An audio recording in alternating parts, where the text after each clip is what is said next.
नमस्कार, इंडिया 9 बजे में आपका स्वागत है। मैं हूं प्रवीण तिवारी। इंडिया 9 बजे में आज बात करेंगे आतंक के हेडक्वार्टर की। सरहद पार पाक अधिकृत कश्मीर में एक ऐसी जगह तैयार किए जाते हैं खूंखार आतंकी। इस टेरर हेडक्वार्टर के बारे में पूरी जानकारी आपको देंगे।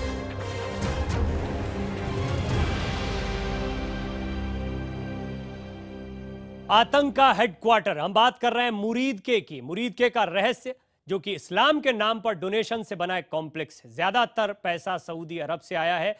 मुरीदके से लश्कर ने अपना नेटवर्क फैलाया। लश्कर ने 16 इस्लामिक संस्थाएं खड़ी की। लश्कर ने फैलाया कि 135 सेकेंडरी स्कूल वो चलाता है। एम्बुलेंस सर्विस, मोबाइल क्लिनिक और ब्लड बैंक भी चलाता है। मीडिया को कभी यहां आने नहीं दिया गया।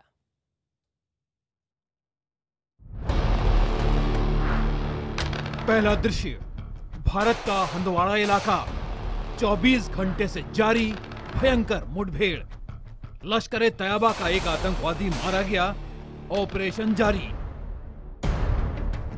दूसरा दृश्य, जगह पाकिस्तान के लाहौर से जाता हाईवे, ग्रेट ट्रंक रोड। सफर उस जगह का जिसे कहा जाता है आतंक का हेडक्वार्टर, यानी मुरीदके। वो जगह जो हंदवाड़ा जैसे तमाम इनकाउंटर्स और भारत पर होने वाले तमाम हमलों का जिम्मेदार है। मुरीदके लाहौर से 40 किलोमीटर के फासले पर बसा वो कस्बा जिस पर 2008 में भारत हवाई हमला करने वाला था। वो मुरीदके जिसे मुंबई हमले के बाद हर हिंदुस्तानी ने मिटा देने की कसम खाई थी। इसी मुरीदके से 26/11 हमले की साजिश रची गई थी। वो कस्बा जो सिर्फ लश्कर तैयबा के चलते दुनिया के नक्शे पर नजर आया। वो लश्कर जिसका आमिर या चीफ था कभी इस्लामिक स्कॉलर रहा, प्रोफेसर हाफिज मोहम्मद सईद। क्या आज भी मुरीदके में आतंक का कारखाना बेधड़क चल रहा है? आखिर 2008 में मुंबई आतंकवादी हमले के बाद क्यों पाकिस्तान में लाहौर के पास मुरीदके की एक इमारत को हमले के लिए चुना गया? आखिरकार उस इमारत में ऐसा क्या था जिसको भारत नस्ते नाबूद करना चाहता था? क्यों भारत को उस हमले में फायदा होता? मुरीदके पाकिस्तान का एक गुमनाम सा कस्बा है जिस पर ग्रेट ट्रंक रोड पर सफर करते हुए अमूमन नजर भी नहीं पड़ती। लेकिन मुरीदके भारत में सबसे ज्यादा खून खराबा फैलाने के जिम्मेदार लश्कर तैयबा की मां है। ये आतंकवादी संगठन यहीं पैदा हुआ, पला बढ़ा और उसे नफरत की घुट्टी यहीं पिलाई गई। दरअसल मुरीदके में ये इमारत भारत की आंखों में किरकिरी की तरह हर वक्त चुभती रहती है। यही है आतंक का हेडक्वार्टर, लश्कर तैयबा का ट्रेनिंग हेडक्वार्टर। और लश्कर पर बैन लगने के बाद समाज सेवा की आड़ में खड़े किए गए नए संगठन जमात-उद-दावा का दफ्तर। 200 एकड़ में फैली है इसकी इमारत। हथियारों से लैस आदमियों की 24 घंटे की निगरानी है यहाँ। कटीले तारों से घिरी है ये रहस्यमय इमारत। चारों तरफ ऊंचे पेड़ों से घिरा है ये दफ्तर। मुरीदके के इसी हेडक्वार्टर के भीतर है एक मदरसा, फार्म हाउस, मस्जिद, एक बड़ा स्विमिंग पूल, मछली पालने का बड़ा तालाब और साथ में है घोड़ों का अस्तबल। कुछ साल पहले मुरीदके के इस हेडक्वार्टर में जाना मुमकिन नहीं था, लेकिन 2008 के मुंबई आतंकवादी हमले के बाद शक की सुई मुरीदके की इस इमारत पर गई। कहा जाता है कि भारत में हमले की हर बड़ी साजिश इस इमारत में बनी। नौजवानों को भड़काने का काम हो, उनके मन में जहर भरने का काम हो, वो सब इसी इमारत से हुआ। यहाँ तक कि कई बार यहाँ से गोलियों की आवाज भी सुनाई दी। फिर खबर आई कि भारत मुरीदके की इसी इमारत को हवाई हमले से उड़ाने की तैयारी में था। उसी के बाद पाकिस्तान ने इस बेहद सुरक्षित और रहस्यमय इमारत के द्वार दुनिया के लिए खोले। बाकायदा पत्रकारों के लिए एक दौरा फिक्स करवाया गया। कोशिश ये बताने की थी कि अब मुरीदके की इमारत लश्कर की नहीं बल्कि जमात-उद-दावा जैसे सामाजिक संगठन की है और यहाँ सिर्फ और सिर्फ पढ़ाई लिखाई का काम होता है। बेहद करीने से तैयार किया गया था पूरा सेट। बताया गया कि मुरीदके में जमात-उद-दावा के इस कॉम्प्लेक्स में हॉस्टल हैं छात्रों के, यूनिवर्सिटी है पढ़ाई के लिए और अल अजीज नाम का एक अस्पताल भी है। कम से कम अस्पताल का बोर्ड जरूर नजर आया, हालांकि अस्पताल के भीतर दाखिले की इजाजत नहीं दी गई। और यहाँ 5000 छात्र तालीम भी हासिल कर रहे हैं। लेकिन क्या ये हाथी के दिखाने वाले दांत थे? क्योंकि ये उस गुट का हेडक्वार्टर रह चुका था जिसे जाना जाता है जिहाद के नाम पर नफरत से भरे आतंकवादियों की नस्लें तैयार करने के लिए। वो आतंकवादी जिन्हें सिर्फ भारत में गोलियां और बम फोड़ने का पाठ पढ़ाया जाता है। पता तो यहाँ तक चला था कि शायद मुंबई हमले में जिंदा पकड़े गए आतंकवादी आमिर अब्दुल कसाब ने यही तालीम और ट्रेनिंग भी ली थी। तो यह है आतंक का हेडक्वार्टर, जहां तैयार किए जाते हैं आतंकी। इसके बारे में कुछ जानकारियां हम आपको देते हैं। मुरीदके का रहस्य, इस्लाम के नाम पर डोनेशन से यह कॉम्प्लेक्स बनाया गया। ज्यादातर पैसा सऊदी अरब से यहां पर आया। मुरीदके से लश्कर ने अपना नेटवर्क फैलाया। लश्कर ने 16 इस्लामिक संस्थाएं खड़ी की। यह बताया जा रहा था कि यहां पढ़ाया जा रहा है, छात्रों को शिक्षा दी जा रही है, लेकिन लश्कर ने इस बहाने फैलाया 135 सेकेंडरी स्कूल का एक ऐसा जाल जहां पर पलते हैं आतंकी। एम्बुलेंस सर्विस के बारे में बात कही गई, मोबाइल क्लिनिक और ब्लड बैंक भी यहां पर चलाने की बात कही गई। मीडिया को कभी लश्कर के स्कूल या संस्थानों की एक भी तस्वीर नहीं दिखाई दी गई और ना इसके आसपास फटकने दिया गया। मुरीदके में छपा जिहाद के नाम पर खून खराबे का जहर और भारत के खिलाफ दुष्प्रचार। हर महीने उर्दू की पत्रिका अल दावा छापी जाती है, 80,000 प्रतियां इसकी बिकती थी। हर हफ्ते छापी गई उर्दू पत्रिका गजवा, हर महीने अंग्रेजी में छापी गई वॉइस ऑफ इस्लाम और अरबी में छापी गई अल रबत, उर्दू में छापी गई मुजाला तलबा, उर्दू में भी हर हफ्ते छपा जिहाद टाइम्स। तो क्या जिहादियों का ये कारखाना आज भी जारी है? क्योंकि 2008 के बाद से मुरीदके में विदेशी मीडिया को दोबारा एंट्री नहीं दी गई है। तो क्या पाकिस्तान अब ये बताएगा कि आखिर ये पर्दादारी किस बात की है? दिलचस्प बात तो यह है कि लश्कर को खुद मुशर्रफ ने बैन किया था, बाद में संयुक्त राष्ट्र और अमेरिका ने भी बैन कर दिया। वहीं लश्कर का नाम हटाकर बनाए गए जमात उद दावा को भी संयुक्त राष्ट्र ने बैन किया, लेकिन पाकिस्तान सरकार ने कभी भी आधिकारिक तौर पर हाफिज मोहम्मद सईद के इस संगठन को बैन नहीं किया। हाँ, अंतर्राष्ट्रीय दबाव के बाद 2012 में मुरीदके के इस कॉम्प्लेक्स की निगरानी के लिए एक सरकारी अफसर जरूर बैठा दिया गया, लेकिन क्या ये निगरानी आज भी जारी है, ये कोई नहीं जानता।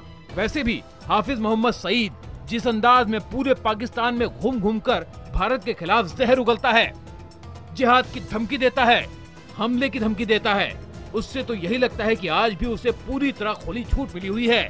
और आतंक की ये फैक्ट्री आज भी नौजवानों को जिहादी बनाकर आतंकवाद में झोंकने का काम बखूबी कर रही है। ये खेल पुराना है। कौन चलाता है सब, कौन पैदा करता है आतंकियों को, यानी लश्कर के जहरीले आका कौन है, हम ये भी बताते हैं। 1988 में 3 कथित इस्लामिक स्कॉलर्स ने लश्कर तैयबा बनाया। प्रोफेसर हाफिज मोहम्मद सईद, लाहौर की यूनिवर्सिटी ऑफ इंजीनियरिंग टेक्नोलॉजी में प्रोफेसर जफर इकबाल, लाहौर की यूनिवर्सिटी ऑफ इंजीनियरिंग टेक्नोलॉजी में प्रोफेसर डॉक्टर अब्दुल्ला आजम। ये हैं वो नाम जिन्होंने तैयार किया लश्कर तैयबा को, और ये सब के सब स्कॉलर्स रहे अपने ज़माने के, और इन्हें जाना जाता रहा कि ये बच्चों को सिखाएंगे, तैयार करेंगे, लेकिन इनकी तैयारियां कुछ और थी। लाहौर की इंटरनेशनल इस्लामिक यूनिवर्सिटी में प्रोफेसर, ये तमाम लोग लश्कर को मरकज़ तैयबा बताया गया। मरकज़ तैयबा का मतलब हम आपको बताते हैं, यानी पवित्रता का केंद्र। अनगिनत आतंकवादी घटनाओं को अंजाम देने वाले लश्कर पर 2002 में बैन लगाया गया। लश्कर का काम जमात उद दावा ने संभाल लिया। इसके बाद भारत के खिलाफ आतंकियों की सप्लाई इन्होंने लगातार जारी रखी। यहीं पनपता रहा आतंकवाद, और आज भी पनप रहा है इसी जगह पर आतंकवाद।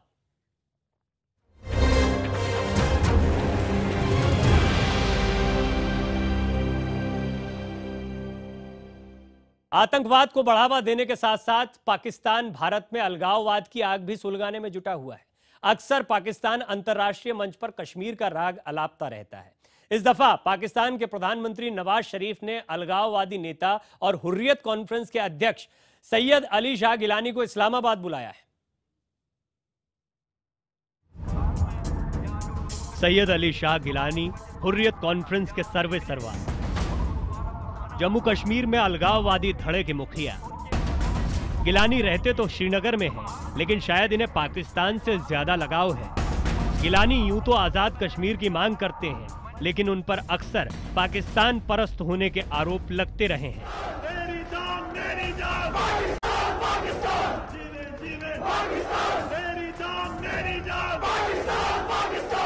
ये तस्वीर कुछ महीने पुरानी है, जब गिलानी का सबसे खास सिपह सालार मसरत आलम जेल से रिहा हुआ था और श्रीनगर में गिलानी की मौजूदगी में पाकिस्तान जिंदाबाद के नारे लगे थे।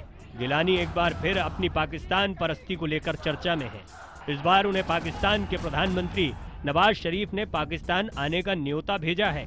हुर्रियत के मुताबिक भारत में पाकिस्तान के उच्चायुक्त अब्दुल बासित ने शुक्रवार रात दिल्ली में गिलानी को अपने घर पर दावत दी और उन्हें नवाज शरीफ का न्योता भी सौंपा। सूत्रों के मुताबिक गिलानी को भेजे निमंत्रण में शरीफ ने लिखा है, कश्मीर कोई सीमा विवाद नहीं है, बल्कि 2 करोड़ लोगों के स्वनिर्धारण के अधिकार से जुड़ा है। कश्मीर मुद्दे की अनदेखी कर दोनों देशों के रिश्ते नहीं सुधर सकते। दोनों देशों के बीच राष्ट्रीय सुरक्षा सलाहकार स्तर की बातचीत इस वजह से नहीं हुई क्योंकि भारत कश्मीर मुद्दे पर बातचीत करने के लिए तैयार नहीं था। हालांकि हकीकत ये है कि एनएसए स्तर की वार्ता खुद पाकिस्तान ने रद्द की। पाकिस्तान चाहता था कि बातचीत में हुर्रियत नेताओं को भी शामिल किया जाए, लेकिन भारत ने इससे साफ इनकार कर दिया था। एक बार फिर नवाज शरीफ का कहना है कि कश्मीर मुद्दा वहां के बाशिंदों को बातचीत में शामिल किए बगैर हल नहीं हो सकता। हिंदुस्तान के साथ मामलात को जो है वो बातचीत के ज़रिए से आगे बढ़ाया जाए और हम दोनों हमसाए एक दूसरे के, हमें अच्छे हमसायों की तरह से रहना चाहिए और यकीनन जो कश्मीर के अवाम हैं उनके जज्बात को सामने रखते हुए उनके मसले का, कश्मीर के मसले का एक हल निकलना चाहिए। इस बीच सैयद अली शाह गिलानी को पाकिस्तान बुलाने के शरीफ के नापाक न्योते पर भारत में सियासत गर्मा गई है। सभी पार्टियों ने एक आवाज में इसका विरोध किया है। ये बड़े दुर्भाग्य की बात है कि पाकिस्तान बार बार अंतर्राष्ट्रीय नियमों का उल्लंघन करता है और जो पूर्व में भारत के साथ हुए संधियां हैं उनका भी वो उल्लंघन कर रहा है। पाकिस्तान ने अली शाह गिलानी को बुला के भारत के आंतरिक मामलों के अंदर हस्तक्षेप किया है और यह हम कभी किसी सूरत में बर्दाश्त नहीं कर सकते। नवाज शरीफ का सैयद अली शाह गिलानी को इनविटेशन देना ये पूरी तरह से एक्सपोज करता है पाकिस्तान को कि इन सब हरकतों के पीछे जो जम्मू कश्मीर में हो रही हैं उसके पीछे पाकिस्तान है। पहले बातचीत रद्द होने और फिर संयुक्त राष्ट्र में सुषमा स्वराज के बयान के बाद से पाकिस्तान बैकफुट पर है। आतंकवाद के मुद्दे पर अमेरिका लगातार पाकिस्तान को लताड़ लगा रहा है। यही वजह है कि नवाज शरीफ आतंकवाद और आंतरिक मुद्दों से ध्यान भटकाने के लिए कश्मीर मुद्दा उछालने में जुटे हुए हैं। इस वक्त जो पाकिस्तान का जो रवैया है वो हर एक प्रकार का जो मौका है कश्मीर के ऊपर अंतर्राष्ट्रीय जो अटेंशन है उसको खींचने की कोशिश में है। वो कहते हैं कश्मीर मुद्दा है, हम कहते हैं यस कश्मीर भी डिस्कस होगा। उसके पहले माहौल बनाइए। माहौल का मतलब है जो मुंबई कांड से जुड़े हुए हफीज सईद हैं, लखवी हैं, उनको जेल में डालिए या हिंदुस्तान को दीजिए। केंद्रीय मंत्री जितेंद्र सिंह का कहना है कि भारत पाकिस्तान के बीच असल मुद्दा कश्मीर नहीं बल्कि पाक अधिकृत कश्मीर है और अगर उसे भारत में शामिल कर लिया जाए तो सारी मुश्किल हल हो जाएगी। पाकिस्तान और भारत के बीच में जम्मू कश्मीर के संदर्भ में कोई विषय है तो मात्र इतना कि पाकिस्तान के नाजायज कब्जे वाले पाक अधिकृत जम्मू कश्मीर का हिस्सा किस प्रकार पुनः भारत में शामिल कर लिया जाए। इसके अतिरिक्त तो कोई और विषय है ही नहीं। पाकिस्तान सरकार हर मोर्चे पर मात खा रही है। एक जमाने में पड़ोसी मुल्कों की तबाही के लिए तैयार किए गए आतंकी आज खुद पाकिस्तान के लिए सिरदर्द बन चुके हैं। बलूचिस्तान समेत पाकिस्तान के कई इलाकों में गृह युद्ध जैसे हालात हैं। ऐसे में पाकिस्तान दुनिया भर को गुमराह करने के लिए कश्मीर का मुद्दा उठाना चाहता है, लेकिन हमेशा की तरह इस बार भी उसकी दाल गल पानी मुश्किल दिखती है। Bureau report, IBN 7। गौमांस खाने की अफवाह के बाद बुजुर्ग की हत्या और उसके बाद 2 हफ्ते तक सियासत से दादरी में तनाव का माहौल बना रहा। लेकिन अब दादरी के बिसाड़ा में बजी है अमन की शहनाई। मौका था गांव में एक मुस्लिम परिवार की 2 बेटियों की शादी का। गांव के रहने वाले हाकिम की बेटी रेशमा और जैतून की बारात आई तो पूरे गांव के सभी समुदायों ने मिलकर बारात का स्वागत किया। दादरी के बिसाहड़ा गांव में आज फिर रौनक है। अमन की शहनाई और आपसी भाईचारे की ये तस्वीर नेताओं के मंसूबों पर पानी फेरती नजर आ रही है। हकीमों की 2 बेटियों की बारात गांव पहुंची। सारी जिम्मेदारी गांव के हिंदू समुदाय के लोगों ने उठा रखी है। गड़बड़ हो गए थे जब तो बहुत वैसा महसूस किया था, लेकिन जब से मामला शांत हुआ जैसे ठीक है और खुशी है कि गांव में बारात जा रही है। वहाँ के लोगों ने हमें पूरी तरह से ठोस सपोर्ट दी है कि हम हर तरह से तुम्हारी गैर रहेंगे, तैयार रहेंगे, देखभाल में और जो काम में साथ देंगे पूरा। खास बात ये है कि शादी में सिर्फ वेजिटेरियन ही खाना पका था, जो इतना स्वादिष्ट था कि सबने छक्कर दावत उड़ाई। गांव में हुए कांड के बाद वर पक्ष ने गांव में बारात लाने से मना कर दिया था, लेकिन शुक्रवार को ग्रामीणों की कोशिशों और सुरक्षा के भरोसे के बाद वर पक्ष गांव में बारात लाने को तैयार हुआ। हालांकि गांव वालों के इंतजाम से वर पक्ष संतुष्ट दिखा। 28 सितंबर की काली रात के बाद आज पूरा गांव एक बार फिर से एकजुट है। ब्रजेश तिवारी के साथ bureau report, Dadri, IBN 7।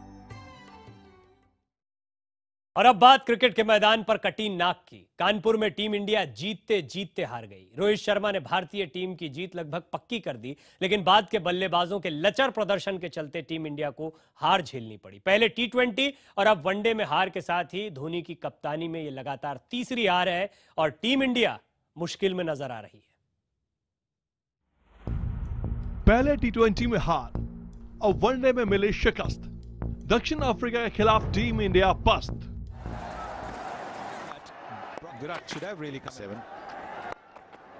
Kanpur में भारत के सामने रिकॉर्ड लक्ष्य था, लेकिन रोहित शर्मा और अजिंक्य रहाणे ने जीत की पटकथा लिख दी थी और क्रिकेट प्रेमी बस जश्न मनाने का इंतजार कर रहे थे।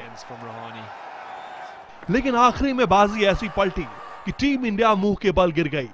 कैसे हुआ ये पूरा ड्रामा आपको दिखाते हैं। 304 रनों के लक्ष्य का पीछा करते हुए टीम इंडिया ने एक समय 46.1 ओवर में 3 विकेट के नुकसान पर 269 रन बना लिए थे। यानी 23 गेंद में सिर्फ 35 रन की जरूरत थी और 7 विकेट हाथ में। लेकिन 150 की पारी खेलने के बाद रोहित शर्मा आउट क्या हुए, कहानी पूरी तरह से बदल गई।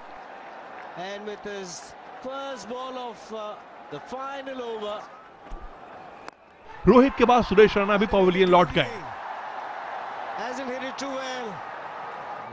और पूरा दारोमदार कप्तान महेंद्र सिंह धोनी और स्टुअर्ट बिन्नी के कंधों पर आ गया। लेकिन दोनों ही बल्लेबाज बड़े शॉट खेलने में नाकाम रहे। नतीजा टीम इंडिया के लिए मुश्किलें बढ़ती गई और दक्षिण अफ्रीका को हावी होने का पूरा मौका मिल गया। 47वें ओवर में 2 विकेट गंवाने के बाद धोनी सिर्फ एक चौका लगा सके और आखिरी ओवर में भी टीम इंडिया ने 2 विकेट और खोए। यानी कप्तान धोनी और रैना भले ही बहुत बड़े फिनिशर माने जाते हो, लेकिन कानपुर में वो टीम के काम नहीं आ सके और भारत को 5 रन से हार का सामना करना पड़ा। पुनीत शुक्ला, दिल्ली, IBN 7। सदी के महानायक अमिताभ बच्चन 73 बरस के हो गए हैं। मुंबई में अपने घर के बाहर प्रेस कॉन्फ्रेंस के दौरान उन्होंने अपने फैंस का शुक्रिया अदा किया। उनके फैंस के लिए महानायक का जन्मदिन हमेशा खास होता है। फैंस ने भी उन्हें अपने अपने अंदाज में बर्थडे विश किया।